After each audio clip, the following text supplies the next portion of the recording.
Movie की शुरुआत में हीरोइन जो को दिखाते हैं। वो अपने बॉयफ्रेंड डैन से मिलने के लिए अपने पापा की कार में दूसरे शहर जा रही है। घर से निकलते वक्त उसकी माँ को उसकी बहुत फिक्र होती है क्योंकि वो अकेली इस ट्रिप पर जा रही है। वो जो को सावधान रहने के लिए कहती है क्योंकि वहाँ का रास्ता बहुत ही सुनसान होता है और वो बाईपास भी चोर और डाकुओं के लिए बहुत फेमस माना जाता है। वो बेटी से कहती है कि जोई मुझे बहुत डर लग रहा है। वो ये सब कुछ साइन लैंग्वेज में बता रही होती है क्योंकि जोई को सुनाई नहीं देता, पर जोई जवाब देती है कि माँ तुम फिक्र मत करो, मैं रास्ते में कहीं भी कार नहीं रोकूंगी और जल्दी से डैन के घर पहुंच जाऊंगी। उसकी माँ उसकी बात मानकर उसे जाने देती है। जाने से पहले जोई और उसकी माँ एक फोटो भी क्लिक करते हैं। कट करके दिखाते हैं कि अब जोई मजे से कार चला रही होती है और डैन को मैसेज कर देती है कि मैं आ रही हूँ। उसका मैसेज देखकर डैन बहुत खुश हो जाता है। बहुत दूर का रास्ता होता है और दोनों तरफ सूखी और बंजर जमीन होती है। दोनों तरफ की खुली जगह को देखती हुई जोई बड़े मजे से कार चला रही होती है। जब टायर्ड होती है तो कार को रोक देती है और अपनी सेल्फीज लेकर डैन को भेज देती है। इसी तरह जाते वक्त वो एक पुरानी दुकान देखती है।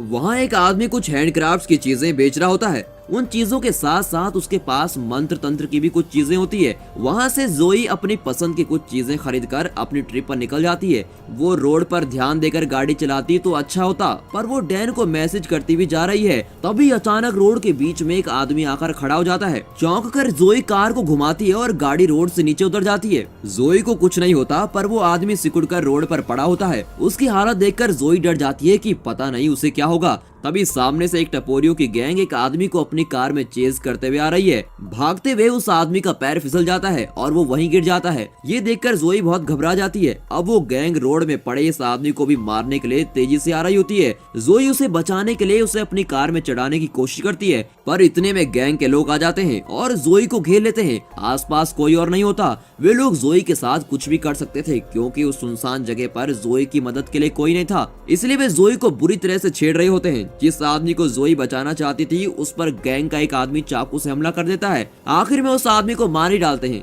ये देखकर जोई का खून सूख जाता है। वो जान जाती है कि ये लोग मेरे साथ भी बहुत बुराई करने वाले हैं। उस जगह से वो भागने लगती है। हमें लगता है कि गैंग वाले भी उसका पीछा करेंगे, पर नहीं। उनमें से एक आदमी गन से ठीक जोई के पैर पर गोली चला देता है और जोई को वे पकड़ लेते हैं। फिर उसे उठाकर अपने अड्डे पे ले जाते हैं। जिस आदमी ने जोई पर गोली चलाई होती है वही इस टीम का लीडर होता है। उसका नाम ट्रे है। वो जोई को बिस्तर पर गिरा देता है और उससे बहुत टॉर्चर करता है। फिर वो उसके पॉकेट से एक फोटो निकालते हैं जिसमें वो और डैन साथ में होते हैं। फिर वो कहता है, अच्छा तो यही है तुम्हारा बॉयफ्रेंड, इसी से मिलने जा रही हो, फिक्र मत करो, हम सब तुम्हारी अच्छी से देखभाल करेंगे। इस तरह उसकी अश्लील बातें चल रही होती हैं, पर इस बीच जोई देखती है कि उन्हें एक छेद से कोई देख रहा है। उससे वो विनती करती है कि प्लीज मुझे बचा लो। इतने में गैंग का एक आदमी उसके साथ जबरदस्ती करने लगता है। कट करके दिखाते हैं कि रात हो चुकी है और डैन परेशान हो जाता है कि जोई अब तक पहुंची क्यों नहीं, उस रास्ते में कोई प्रॉब्लम तो नहीं है। तब वो उन फोटोज को चेक करता है जो जोई ने उसको रास्ते में भेजी थी। उन फोटो में वो एक बोर्ड को देखता है और गैस करता है कि जोई उसी जगह के आसपास होगी। शायद उसकी कार ब्रेक डाउन हो गई होगी। ये सब सोचकर वो पुलिस को कॉल करता है और कहता है कि मेरी गर्लफ्रेंड इस लोकेशन में फंस गई है, आप प्लीज तुरंत वहाँ पहुँच जाइए और उसकी हेल्प कीजिए। कट करके जोई को दिखाते हैं। उसके हाथ पैर बंधे होते हैं और वो बहुत ही बुरी हालत में होती है। उस गैंग का लीडर ट्रे बड़े ठाठ से बोल रहा होता है कि जानती हो मेरा ताया कौन है और उसने कितने कत्ल किए हैं, उन्हीं के वंश का खून हूँ मैं खुद भी बड़ा खूनी हूँ। तुम समझ रही हो कितने ही लोगों को मैंने इन्हीं हाथों से मार डाला और अभी तो शुरुआत ही है, आगे आगे देखो कितने खून करता हूँ, तुम सैंपल देखोगी। ऐसा कहकर वो एक फ्रिज खोलता है। उसमें कई खोपड़ियां रखी होती हैं। ये उन लोगों की खोपड़ियां होती हैं जिन्हें उसके ताया ने मार डाला था। उन्हें देखकर वो कहता है, देखा ये है मेरे ताया के मेडल्स, मैंने तो अभी शुरुआत ही की है, मैं तुम्हें एक आदमी के बारे में जरूर बताऊंगा। ऐसा कहकर वो वहाँ से खोपड़ी उठाता है, उसके बारे में बताना शुरू कर देता है। मेरे हाथ में जो खोपड़ी देख रही हो ना, ये एक आर्मी ऑफिसर की खोपड़ी है। इसने मेरे दादा से पंगा लिया था और बड़ी होशियारी से मेरे दादा को हराने की कोशिश भी की थी, पर मेरे दादा भी शेर थे, शेर। एक तलवार से उसका सर धड़ से अलग कर दिया उन्होंने। इस तरह वो अपनी खूनी फैमिली के खून भरी स्टोरी बताते जा रहा था। कट करके दिखाते हैं कि उस गैंग के लोग एक जगह बैठकर शराब पी रहे हैं। उनमें से एक लंबा आदमी जिसका नाम वेस्ट है, वो कहता है, इससे ज्यादा मैं और सब्र नहीं कर सकता, मैं उस लड़की को तड़पा तड़पा कर मार डालना चाहता हूँ। ये सुनकर ट्रे बहुत गुस्सा हो जाता है। तुम पागलों जैसी बात मत करो, मैं तो उसे और भी टॉर्चर करना चाहता हूँ। बाद में तुम उसे जितना चाहो तड़पाकर मार डालना। वेस्ट ट्रे की बात मानने को तैयार नहीं होता। वो किसी भी तरह जोई का खून करना चाहता है। इस तरह इन लोगों की आर्गुमेंट चल रही होती है। बातों बातों में उन दोनों में हाथापाई भी होने लगती है। फिर कुछ देर बाद दोनों में सुलह हो जाती है। वे सोचते हैं कि उस लड़की के लिए हम झगड़ा क्यों कर रहे हैं। तब ट्रे कहता है चलो एक कार्ड गेम खेलते हैं और जो गेम जीतेगा वो अपनी मर्जी की कर सकता है। गेम के लिए दोनों तैयार हो जाते हैं और खेलने लगते हैं। गेम को देखकर हमें लगता है कि जोई की जान बच जाएगी, पर बदकिस्मती से वेस्ट गेम जीत जाता है। अब उसे जोई को बेरहमी से मारने से कोई नहीं रोक सकता। वो चाकू लिए जोई को मारने के लिए बिल्कुल तैयार हो जाता है। यहाँ कमरे के अंदर तो देखिए जोई को उन राक्षसों ने कैसे कांटेदार तार से बांध रखा है। जोई यहाँ से बच निकलने की कोशिश में उस कांटेदार तार को जोर से खींच रही होती है। तार उसके हाथों को चीर रहा होता है और उसे बहुत दर्द होता है, पर वो किसी तरह अपने हाथ छुड़ाकर उस जगह से निकलने की कोशिश करती है। पर वेस्ट उसे देख लेता है। न जाने जोई के खून का वो इतना प्यासा क्यों होता है। वो सीधा जोई के पास आता है और उसे कई बार चाकू से मारकर उसकी जान ले लेता है। फिर कट करके दिखाते हैं कि डैन जोई की तलाश में वहीं आ रहा होता है। फिर वो बुढ़ा आदमी जिसकी हैंडक्राफ्ट शॉप से जोई ने कुछ चीजें ली थी, वो भी अपने कुत्ते के साथ मिलकर जोई को ढूंढ रहा होता है। उस बूढ़े आदमी का नाम ग्रे है। तलाश के दौरान उसे जोई की लाश मिलती है। उस गैंग ने जोई की लाश को जमीन में दफना दिया होता है। ग्रे जोई को जिंदा करने की बहुत कोशिश करता है, पर अब तो कोई फायदा नहीं क्योंकि जोई तो ऑलरेडी मर चुकी है। फिर ग्रे जोई को गले से लगाकर रोने लगता है और उसे उठाकर अपनी किसी जगह पे ले जाता है। रात बहुत हो चुकी होती है और पूरा चांद भी निकल चुका होता है। तब वहाँ जलती हुई आग के सामने वो जोई को लेटाता है और उसके सारे जख्मों पर कोई दवा लगाता है। फिर वो मंत्र जैसा कुछ अजीब सा पढ़ता है और नाचने लगता है। उसके मंत्र जाप से धीरे धीरे जोई में जान आने लगती है। उस गैंग के लोगों की बातें और उनकी अश्लील और भयानक हरकतें जोई के दिमाग में गहरा घाव कर चुकी थी।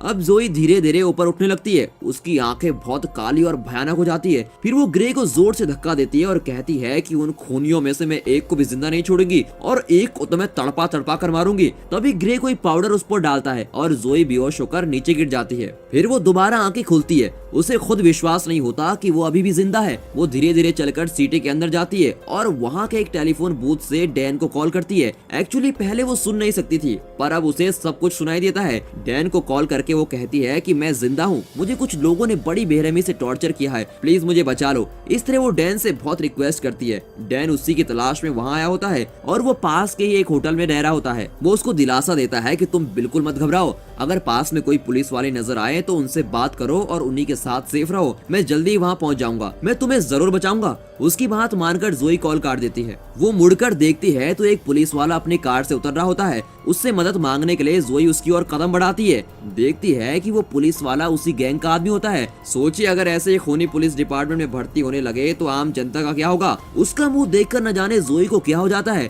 गुस्से में जोई का चेहरा बिल्कुल लाल होने लगता है। उसे खत्म करने की आग उसके दिल में खूब जल रही होती है। वो पुलिस वाला एक बार के अंदर जाता है और वहाँ पी रहा होता है। जोई भी अंदर चले जाती है और उसके पीछे खड़ी हो जाती है। तभी कोई उस आदमी को बताता है कि तुम्हारे पीछे कोई खड़ा है। जब वो देखने के लिए पीछे मुड़ता है तो जोई उसकी बोतल छीनकर उसे तोड़ती है और उस आदमी के पेट को कई बार चीरने लगती है। फिर उसके शरीर को पूरा चीरकर उसके इंटेस्टाइन बाहर निकाल लेती है। तब जोई की आंखें पूरी तरह से काली हो जाती हैं, जिसका मतलब ये है कि उसके शरीर में कोई आत्मा घुसी है। तभी बार में काम करने वाले दो आदमी जोई पर हमला करने की कोशिश करते हैं। जोई एक चेयर उठाती है और उनमें से एक आदमी के सर पर पटक देती है। दूसरा आदमी उसके पास आता है तो जोई एक लंबी छड़ी उसकी आंख में घुसा देती है। उस पुलिस वाले को बहुत बदतर तरीके से मारकर जोई वहाँ से बाहर निकलती है। हिरनी जैसे लड़की अब शेरनी की ताकत पा चुकी है। उसमें ये ताकत उस आत्मा की वजह से आई होती है जिसे ग्रे ने मंत्र तंत्र से उसके शरीर में चढ़ा दिया होता है। इतने में डैन उस टेलीफोन बूथ का पता लगाने की कोशिश करता है जहाँ से जोई ने उसे फोन किया था। वो उस बूथ के पास जाता है पर वो देखता है कि उस शहर की पुलिस फोर्स वहाँ पर आगे खड़ी होती है,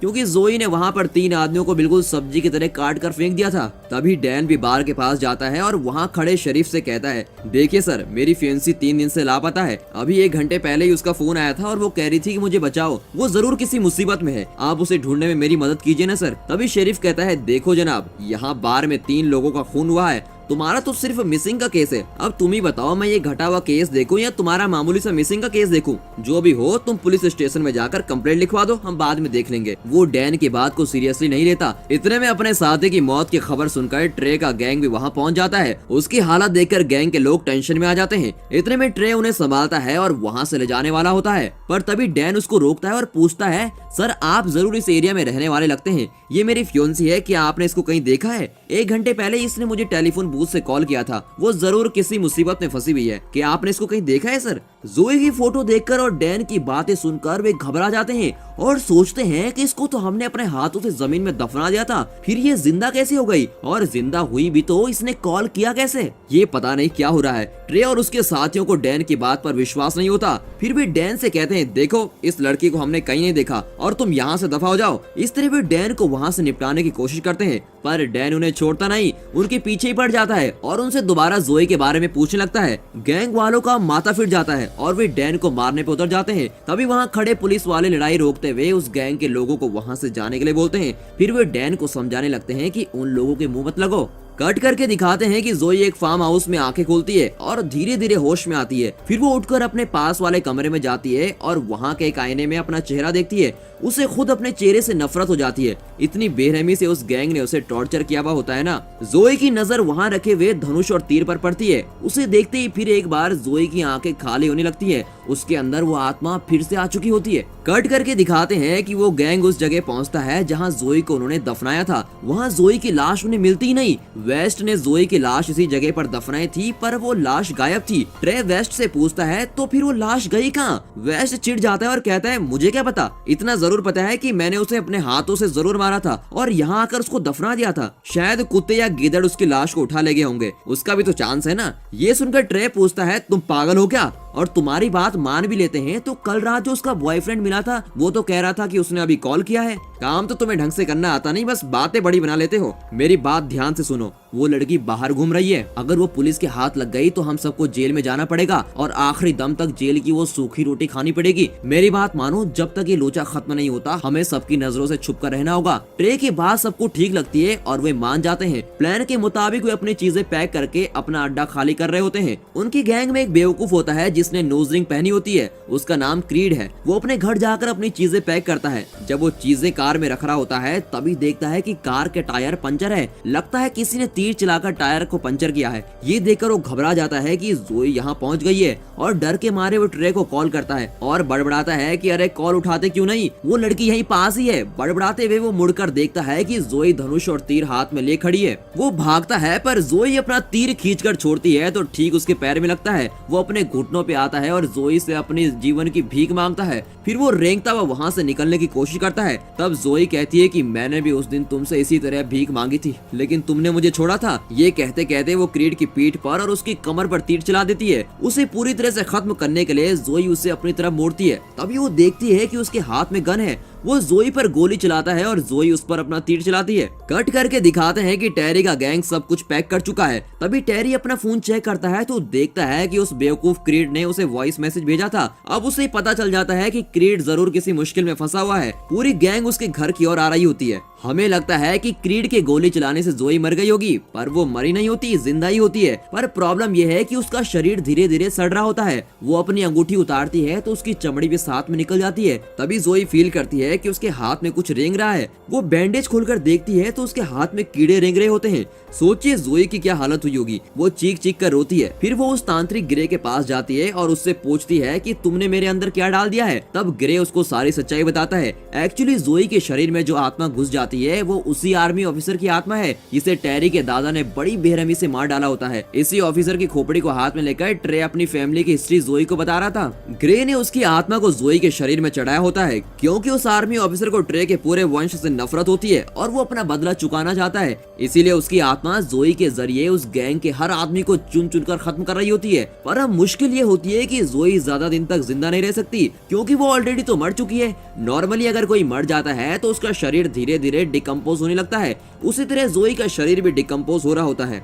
ग्रे जोई से कहता है कि जिन लोगों ने तुम्हारे साथ इतनी घिनौनी हरकत की है और इतनी बेरहमी से मारा है, तुम जल्द से जल्द उन लोगों से बदला ले लो। अगर देर हो गई तो तुम्हारा पूरा शरीर सड़ जाएगा, उसके बाद तुम उनका कुछ नहीं बिगाड़ पाओगी। तुम्हारी आत्मा को अब तुम्हारे शरीर में वापस नहीं लाया जा सकता। कट करके दिखाते हैं कि क्रीड की हालत जानने के लिए उसकी गैंग उसके घर में पहुंचती है। उसकी हालत देखकर उन लोगों की तो बोलती बंद हो जाती है। इतनी बुरी तरह से वो घायल होकर मरा पड़ा होता है। अब उन्हें यकीन हो जाता है कि जोई वापस आ गई है और वही गैंग के लोगों को जान से मार रही है। तभी वे एक प्लान बनाते हैं जिससे जोई को उनके पास ला सकें। वो प्लान बनाते हैं कि अगर डैन को उठा लेते हैं तो जोई उनसे मिलने जरूर वहाँ आएगी। कट करके दिखाते हैं कि अगले दिन सुबह डैन अपने कमरे में खड़ा जोई की हर बात सोच सोच कर रो रहा होता है। उसके रोने की आवाज बाहर खड़ी जोई सुन लेती है। जोई अब जान गई होती है कि वो फिर से तो जिंदा हो नहीं सकती, इसीलिए उसने बाथरूम में रखे आईने पे लिखा होता है कि प्लीज मुझे भूल जाओ। जोई के हाथ का लिखा देखकर डैन की खुशी का ठिकाना नहीं रहता। जोई जरूर यही है, ऐसा सोचकर वो घर का दरवाजा खोलता है, पर वहाँ उस गैंग को खड़ा देखता है। प्लान के मुताबिक वे डैन को वहाँ से उठाकर ले जाते हैं और अपनी कार में जबरदस्ती बिठाते हैं।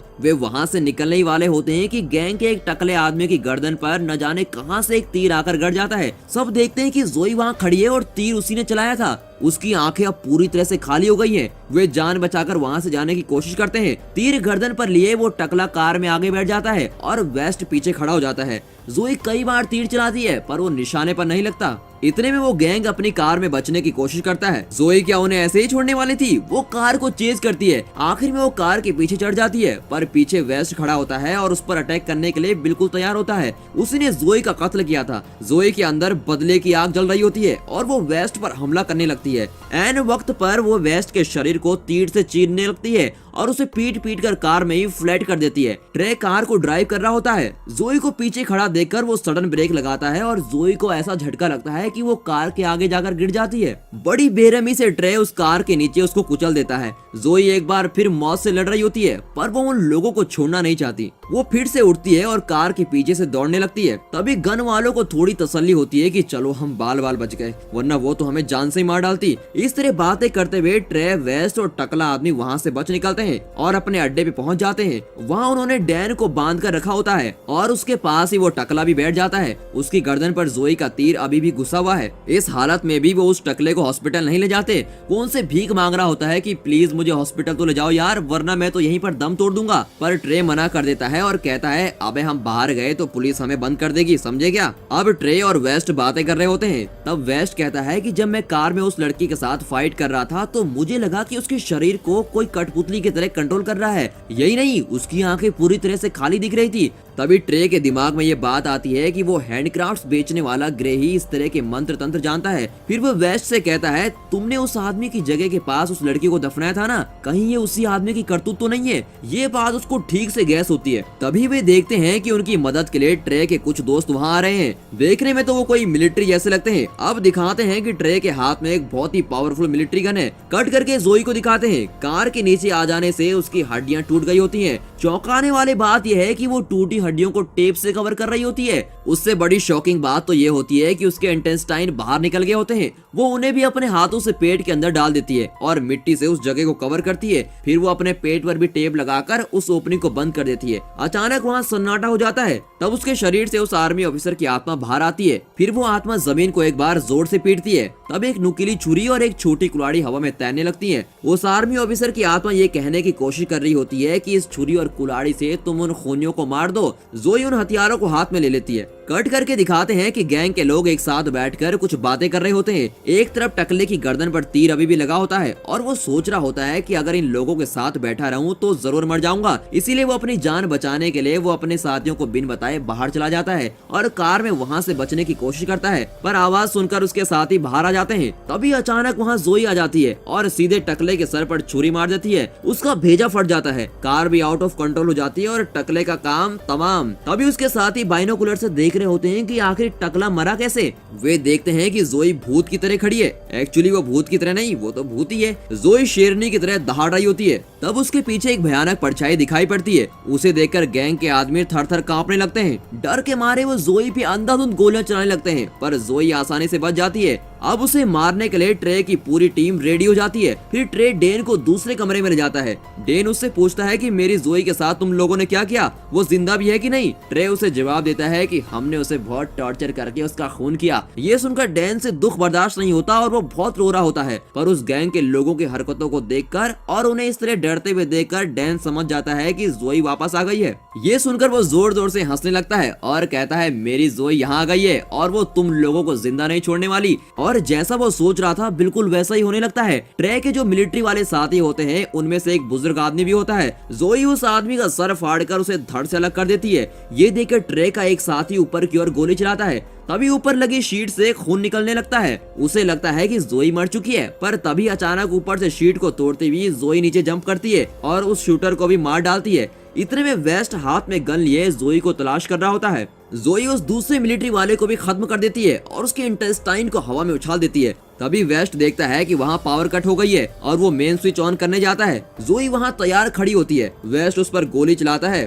बदले में जोई उस पर कुल्हाड़ी फेंकती है जो सीधे जाकर उसके शोल्डर पर लगती है, पर वो वेस्ट के शरीर के टुकड़े टुकड़े कर देती है और उसकी छाती से उसका हार्ट निकालकर हाथ में रख लेती है। वो इसी के साथ रुकती नहीं, वेस्ट का हार्ट हाथ में लिए वो ट्रे के आगे जाती है और उसकी आंखों के सामने उस हार्ट को चबाकर खाने लगती है। मूवी की हाईलाइट यही है। इसे देखकर ट्रे का हाल बेहाल हो जाता है। नहीं नहीं, ये सब सच नहीं है, ये जरूर मेरे मन का वहम ही है। इस तरह बड़बड़ाता हुआ वो पागलों की तरह बाहर भागता है। यहाँ की सिचुएशन जानकर एक पुलिस वाला वहाँ आ जाता है, पर ट्रे उसको भी नहीं छोड़ता और उस पर भी गोली चला देता है। कट करके डैन को दिखाते हैं। जोई उसके बिल्कुल पीछे खड़ी होती है। वो डैन को टच करके उससे बातें करना चाहती है, पर फिर अपना फैसला बदल देती है और पीछे हट जाती है। इस बीच वहाँ रखे आईने में डैन जोई को देख लेता है। वो जोई के शरीर के भयानक घाव भी देख लेता है। उसकी हालत देखकर वो घबरा जाता है और कहता है कि जोई तुम बुरी तरह से घायल हो गई हो, प्लीज चलो जल्दी से हॉस्पिटल चलते हैं। पर जोई मना कर देती है। डैन उससे मिन्नतें करने लगता है कि प्लीज मुझे छोड़कर मत जाओ, तुम हमेशा मेरे साथ ही रहना, प्लीज मत जाओ। अगर जोई चाहती तो ये पॉसिबल भी नहीं था, इसीलिए वो वहाँ से चली जाती है और डैन बहुत मायूस हो जाता है। कट करके दिखाते हैं कि ट्रे उस पुलिस वाले को शूट करके सीधा ग्रे से मिलने जाता है। वहाँ जाकर वो ग्रे से पूछता है कि जिस लड़की को हमने मार डाला था वो फिर जिंदा कैसे हो गई, सब कुछ सच सच बता वरना जान से मार डालूंगा। ग्रे के पास अब कोई रास्ता नहीं होता, वो सारा सच उगल देता है। वो ट्रे को बताता है कि कई साल पहले तुम्हारा दादा ने जिस आर्मी ऑफिसर को मार डाला था उसी की आत्मा उस लड़की के शरीर में घुसी है। वो आत्मा तभी शांत होगी जब वो तुम्हें जान से मारेगी। ट्रे उससे पूछता है कि क्या इसका कोई सोल्यूशन भी है, उससे बचने का कोई और रास्ता तो जरूर होगा, मुझे बताओ वरना जान से मार डालूंगा। तब ग्रे कहता है अगर तुम उस आत्मा से बचना चाहते हो तो तुम्हारे पास एक ही रास्ता है, तुम्हें उस आर्मी ऑफिसर की सारी हड्डियों को पूरी तरह से जलाना होगा। अगर तुमने ऐसा कर दिया तो उस लड़की के शरीर से वो आत्मा बाहर आ जाएगी और वो लड़की फिर से लाश बन जाएगी। उसका सोल्यूशन सुनकर ट्रे को थोड़ी तसल्ली होती है क्योंकि उसके पास उस आर्मी ऑफिसर की खोपड़ी होती है। उस खोपड़ी को लेने के लिए वो वापस आ रहा होता है। इतने में पुलिस डैन को बचा लेती है और उससे पूछताछ कर रही होती है। कट करके दिखाते हैं कि जोई ट्रे के घर पहुंचती है और वहां ट्रे की माँ और भाई को बहुत वायलेंट तरीके से मार डालती है। फिर ट्रे को दिखाते हैं जो एक गड्ढा खोदकर अपने पास रखी सभी खोपड़ियों को उसके अंदर डालता है, पर उन्हें जलाने से पहले वो देखता है कि वहाँ उस ऑफिसर की खोपड़ी तो है ही नहीं। वो सोच में पड़ जाता है कि वो खोपड़ी गई तो गई कहाँ। इतने में वो पीछे मुड़ता है तो देखता है कि वहाँ जोई खड़ी है और उसके हाथ में उस आर्मी ऑफिसर की खोपड़ी भी है। ट्रे अब बर्दाश्त नहीं कर पाता, वो जोई को टक्कर देने के लिए तैयार हो जाता है। आज या तो तुम जिंदा रहोगी या तो मैं, ऐसा सोचकर वो पेड़ काटने की एक मशीन निकालता है। जोई के हाथों में ऑलरेडी छुरी है और कुल्हाड़ी भी है। दोनों के बीच बहुत ही वायलेंट फाइट होती है। फाइट में ज्यादातर डैमेज ट्रे को ही होता है। जोई बार बार ट्रे के हाथों और पैरों पर अपनी छुरी चलाती है और आखिर में उसके पेट पर कुल्हाड़ी मार डालती है। ट्रे का दी एंड होने वाला होता है, पर वो तब भी जोई को नहीं छोड़ता और लकड़ी काटने की मशीन सीधे जोई के पेट में घुसा देता है। वो मशीन जोई के पेट को बीच से काट डालती है। ट्रे को खत्म किए बिना जोई मरने वाली नहीं थी। वो अपनी कुल्हाड़ी से ट्रे की गर्दन काट डालती है और उसका सर धड़ से अलग, और इस तरह ट्रे का दी एंड हो जाता है। कट करके डैन को दिखाते हैं। वो ट्रे का कटा हुआ सर देखता है और जोई को आसपास ढूंढता है। आखिर में उसे जोई मिल जाती है, पर वो गड्ढे में पड़ी होती है। जोई डैन को फेस नहीं कर पाती और अपना मुंह मोड़ लेती है। जोई की हालत डैन अच्छी तरह समझ जाता है और उस पर पेट्रोल डालने लगता है। वो उसे जलाने वाला ही होता है, तभी जोई उसकी आंखों में देखकर कहती है आई लव यू। डैन भी उसे आई लव यू कहकर उसे जला डालता है। तब उस आर्मी ऑफिसर की आत्मा और जोई की आत्मा अलग अलग हो जाते हैं और दोनों आत्माओं को मोक्ष मिल जाता है। अगली सुबह जोई की कब्र को ग्रे बंद कर रहा होता है। तब वहाँ बैठा डैन पूछता है कि क्या आपको लगता है कि मैंने जो किया वो ठीक किया। ग्रे उसे समझाता है कि तुम और कर भी क्या सकते थे, तुम्हारे पास कोई और रास्ता तो था नहीं, तुम मायूस मत हो ना। सच तो ये है कि वो इस दुनिया के नरक से आजाद हो गई और एक शांत दुनिया में बस गई है। वो वहाँ बहुत शांत और खुश रहेगी। ग्रे के इन शब्दों के साथ ये मूवी खत्म होती है। इस मूवी में हॉरर और एक्शन भरपूर है। इतना ही नहीं, इसमें एक प्यारी और गहरी लव स्टोरी भी है।